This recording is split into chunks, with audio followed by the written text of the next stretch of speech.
episode, I went cherry blossom hunting, starting at a place called Korea Park in Mississauga. However, to my dismay, there weren't that many yet that had bloomed yet. There were a few here and there, but not as much as I hoped, but I got to enjoy the Japanese style park too. So, day 1 came to a close. However, on day 2, it rained all day. So this brings us to day 3, and this time, I'm not going by car. Alright, so this is actually day 3 of trying to find cherry blossom trees. Day 1 was not great, got stuck in traffic. I think using a car was a bad idea. Day 2, couldn't even get out in the open because there was so much rain going on. So, had to sit the whole day out technically and just do some other things. On day 1, I took you guys to a park called Sakura Park. My hips or my back, something, that bump was horrible. And Sakura Park didn't have any cherry blossoms yet. Might be different now, possibly. However, we'll have to check it out maybe later if there's time. But I want to prioritize going to a different location and check those locations out and see if they are blooming. Hence why we're doing this scouting mission. So one thing everyone does here, and I think it's just like more of an acceptable thing now, no one really cares anymore. Even though that's a straight lane, everybody just does a right turn instead. Because maybe less than a year ago, it used to be all, both of them used to be right turn lanes. And then for some smart reason, should I be saying smart reason? Some dumb reason, they changed it to just a single lane. So everybody's just still using it like it's as if it never changed. So I actually went for a midday ride earlier, just to kind of test to see if weather-wise it's suitable. What? Oh, he's way over the line. Awkward. Oh my god. How does it get worse and worse?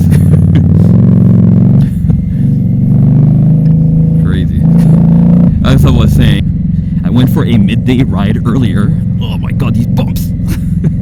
I can't even get what I'm trying to share with you guys out. Went for a midday ride earlier, and it was actually pretty good. I was worried that it was going to be cold because temperature-wise, what we have right now is not the best in terms of riding weather. But hey, I'm taking it. It's good actually. I think it's because of the humidity, but I'm not 100% certain. I didn't really look into it that deeply. Trees are slowly sprouting their leaves. The plants are showing their fruits and leaves as well. I think next week it's going to be nice and green and whatever the colors they may be. But we'll have to see. I mean, last week it also looked like that too, but obviously this week is looking better. I just hope that we get into the warmer weather consistently, because I feel like that's not what's happening. We're kind of one day super hot, and then one day super cold, the next day super hot, and then the next day raining.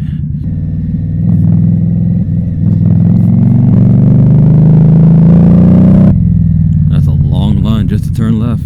Wanted to say that earlier, but obviously I couldn't. Had to pay attention for people. Wow, look at this guy. Was in my lane and then overtook the person who was slow, I guess. First stop is High Park, located at Toronto's West End. Spanning over 400 acres, it's the largest public park in the city and a true gem for locals. For many Torontonians, High Park is spring.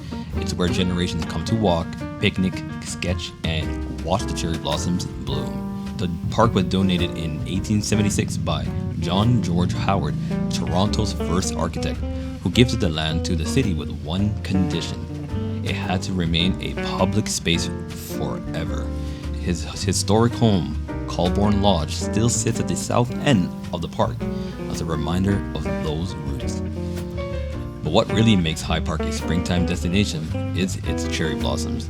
In 1959, the Japanese ambassador to Canada gifted 2,000 Some Yoshino trees to Toronto as a symbol of friendship. many were planted, particularly along Hillside Gardens near Grenadier Pond. Since then, Sakura season has become a cherished tradition. Each year, thousands visit to walk beneath the pink canopy, snap photos, or simply sit and take it all in. Of course, no visit is complete without a bit of Toronto-style debate. And during this peak bloom, and any peak bloom, that usually means cars versus pedestrian. To ease foot traffic and protect the environment, the city now bans vehicles in the park during Cherry Blossom Week. It's a move loved by walkers, but often debated by those needing accessible options.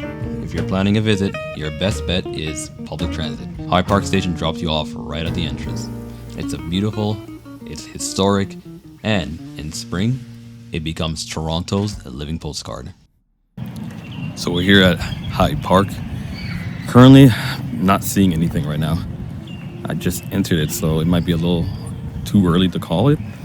I think that, let's see, my guess would be if there are any, it's going to be very tiny petals or whatever you call it. So we'll have to see if there are any. I'm really hoping there are. As I continued walking to the center of Hyde Park, I was getting a little bit worried that I couldn't see any cherry blossoms. As I got closer and closer to the center, something familiar started popping up in my sight. Cherry blossom. And quite a bit more than I was expecting this early within the spring season. But just like Karia Park, it was still too early. There were still a lot of the trees that we were waiting for that had not yet bloomed with cherry blossoms, but not a problem. For whatever was there, it was beautiful. It really drives home as to why Hyde Park is the de facto location for cherry blossoms in Toronto. I mean, just look at the number of people that I was seeing just to be able to see the first blooming of the cherry blossoms. But that's not the only thing that I saw that was blooming. There were a couple of other flowers that had sprouted their leaves. But it was enough of that. But that was enough to see for now. The daylight wasn't going to be sticking around, so I traced back to my motorcycle to go to our next destination for cherry blossoms.